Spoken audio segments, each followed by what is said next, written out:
एका सुरात संघट म्हणजे घरातला एका सुरात समर्थन देण्यासाठी ते गेले होते की तुम्ही पाप करा पुण्य करा आम्ही तुमच्या सोबत आहोत बिनधास्त राहा. शेवट काय तुम्ही जर सापडलात तर पुरावे नष्ट करण्यासाठी तुमचा एफिस्टिंग करू हे या लोकांना माहित होतं आणि म्हणूनच ते सगळे सहभागी झाले होते.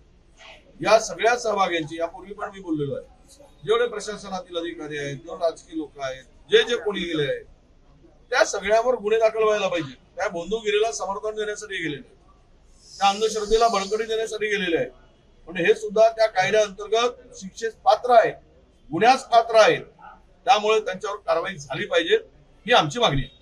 आपण बघतो राज्य महिला आयोगाच्या आर्थिक व्यवहारांची सुद्धा आता चौकशी केल्या जाणार आहे. महिला व बाल विकास मंत्रालयाकडून हा महत्वाचा निर्णय घेण्यात आलेला आहे. राज्याचा डोंगरच पोखरला आहे राज्यच पोखरून गेलेला आहे. चौकशी तिथून झालीच पाहिजे महिला आयोगापासून पण हळूहळू सर्व चौकशी करा ना.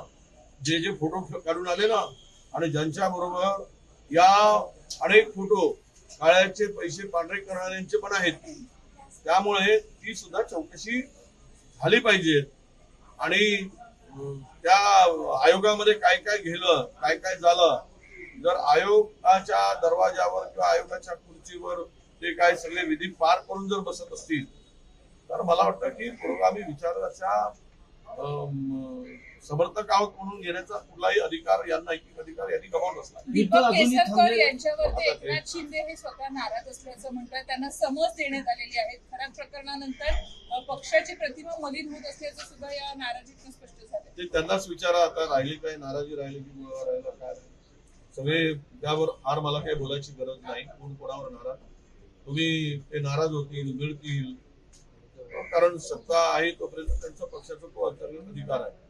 पण मला एवढंच सांगायचं आहे की खराब प्रकरणाची निपक्षपाती चौकशी होण्यासाठी एसआयटीच्या माध्यमातून पूर्ण बाहेर सत्य येणार नाही.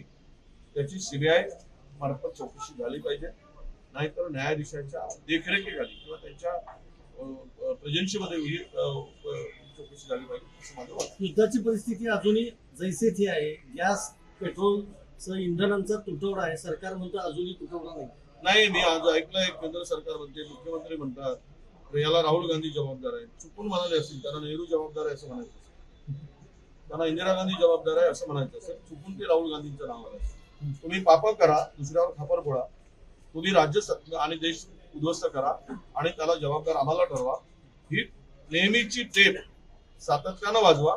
लोक काय तो निर्णय घेतील. वस्तुस्थिती काय आहे हायवेवरचे हॉटेल बंद पडले आजूबाजूचे आता आम्ही टिळक भवनला इथले पण बाजूचे पुढचे हॉटेल बंद पडले हे आता आम्ही बघून आलो. अनेक ठिकाणी गॅसच्या तुटवड्यामुळे लोक लाईनीमध्ये आहेत ते आता आम्ही लाईनीत उभं केलं. जर एवढी मोठी लाईन उभी झाली असेल आणि आमच्यामुळे झाले असेल तर मग तुम्ही ज्या निवडणुका जिंकलात त्या निवडणुका बेमानी करून ईव्हीएम मध्ये घोड करून जिंकलात हे जर आमच्या म्हणण्यावर लोक लाईन लावत असेल तर त्यामुळं ही बनवाबनवी जी आहे ही लोक आपलं केलेलं चुका ते दुसऱ्यावर ढकलण्याचा हा केविलवाणा प्रयत्न आहे असं मी मानतो. साताऱ्यामध्ये झेडपी इलेक्शनच्या वेळेला सीसीटीव्ही बंद होते असं जिल्हा प्रमुखांनी म्हटलेलं आहे. एकूणच यंत्रणाच म्हणतात की पीओपीचं काम सुरू होतं म्हणून सीसीटीव्ही बंद होते आणि त्यामुळे देखरेख नाही ठेवता नाही. हे घडवायचं होतं म्हणून पीओपीचं काम काढलं आणि पीओपीचं काम काढलं म्हणून ते सीसीटीव्ही कॅमेरे बंद पडले. हे वस्तुस्थिती आहे. ते अर्धवट सांगतायत.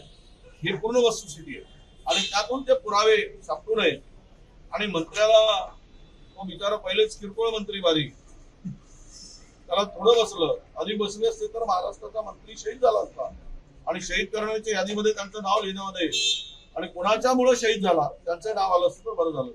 ठीक आहे. थँक्यू.